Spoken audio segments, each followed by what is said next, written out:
Ndiol bu Sana ak Seny Bargny ñoo ngay tëgg wante ndeysaan Ndiol bu Sana Seny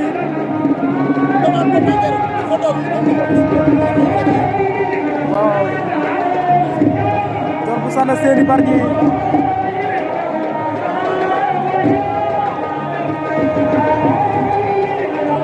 waa Ndiol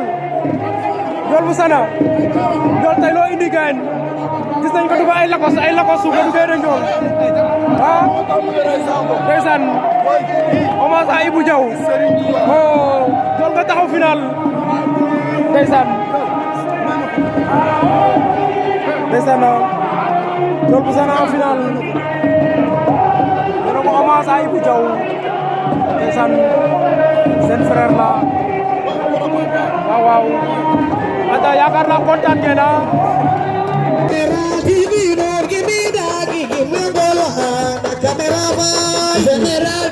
don't give me that, give me